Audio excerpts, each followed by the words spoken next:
Hello and a very warm welcome. Thanks for tuning into News 9 Live. Shifting our focus to Israel, where the judicial reforms and the protest those particular reforms are facing seem there's no end of them dying down. Israeli flags have taken to the streets of Tel Aviv. Take a look at this. Tens of thousands of people under a sea of Israeli flags took to the streets of Tel Aviv during the weekend. It was the 17th week in a row to protest against the government's plans to overhaul the entire judicial system.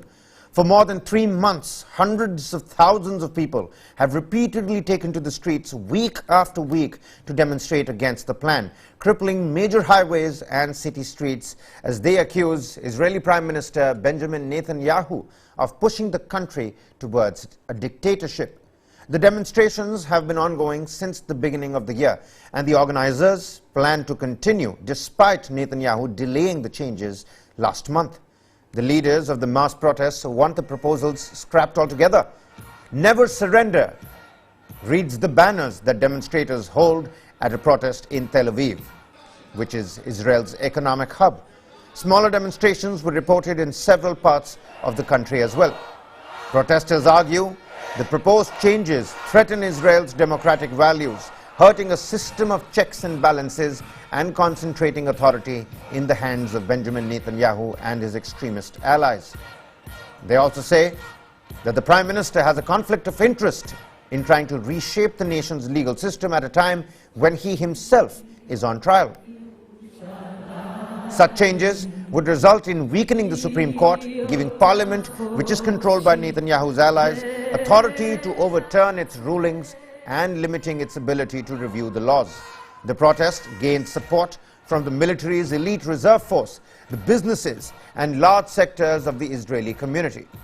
But earlier, tens of thousands of right-wing Israelis who support Netanyahu's government plan to overhaul the judiciary flocked to Jerusalem to rally for the proposal, which has prompted some of the biggest protests in Israel's history. Israel's Prime Minister Benjamin Netanyahu had said that he was confident an agreement can be reached over his government's controversial judicial overhaul plan. Netanyahu said during a cabinet meeting in Jerusalem, his administration was working to resolve this debate through negotiations. יש לנו מדינה אחת, היא יקרה וחשובה לכל אזרחי ישראל. יש בינינו גם ויכוח יסודי בעניין הרפורמה המשפטית, אבל אנחנו עושים מאמץ לפתור את הוויכוח הזה בהידברות. עכשיו, אני מאמין שברצון טוב של שני הצדדים, אני משוכנע שאפשר להשיג הסכמות, ואני נותן לכך גיבוי מלא. Majority is 64, and they think that they want to go their way, but they still have to keep the democracy. It doesn't give them a mandate to change the system. It doesn't give them the right to create a dictatorship. Hundreds of thousands of others every week to demonstrate, to demand that the government maintains a democratic country.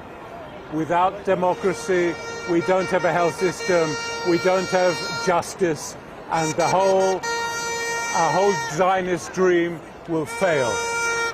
I'm here, and I will be here every week until the government falls.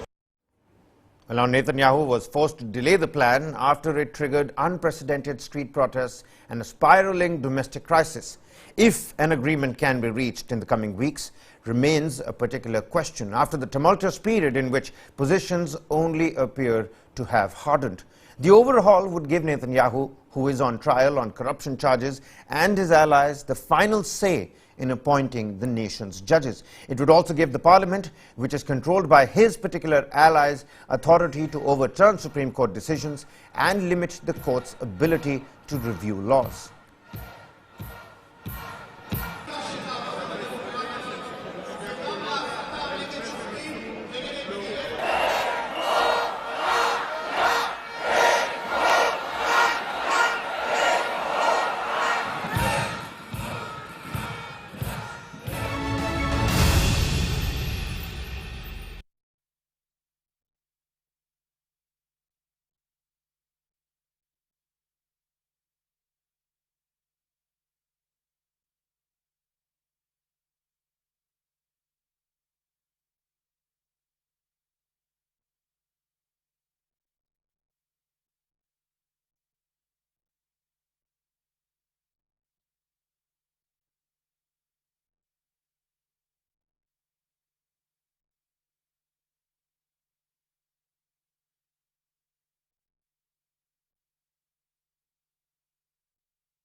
Hello and a very warm welcome. You're watching News 9 Live and shifting our focus to chaos and crisis hit Sudan and what India is doing in terms of Operation Kaveri, pulling out our stranded brethren from that crisis hit nation. On Sunday, fighting continued in different parts of the Sudanese capital of Khartoum, where residents hiding in their homes reported hearing of artillery fire. Some of the deadliest battles have raged across Khartoum. There have been lulls in fighting, but never a fully observed ceasefire, despite repeated attempts by international mediators. The Sudan Doctors' Syndicate, which monitors casualties, said on Sunday that over the past 2 weeks, 425 civilians were killed and about 2,091 civilians have been wounded. The Sudanese Health Ministry has put out the overall death toll, including fighters, at about 528, with 4,500 wounded. Now, tens of thousands of foreign nationals are struggling to leave Sudan as intense fighting continues for more than a second week, despite a series of shaky truces. In the Port Sudan, a relative refuge where many have headed in the hope of leaving the country by sea, thousands gathered trying to secure a spot on a departing ship.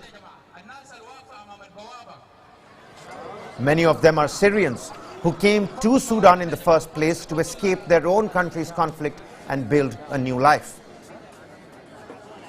It still remains unclear how many would eventually get out. The travel to Port Sudan itself is complex, involving at least a day's travel across the country's desert region with fuel, water and transport scarcity and expensive. World powers have been evacuating people from Sudan in complex international operations prompted by an eruption of fighting that has sent thousands of foreigners and many more Sudanese people fleeing for safety.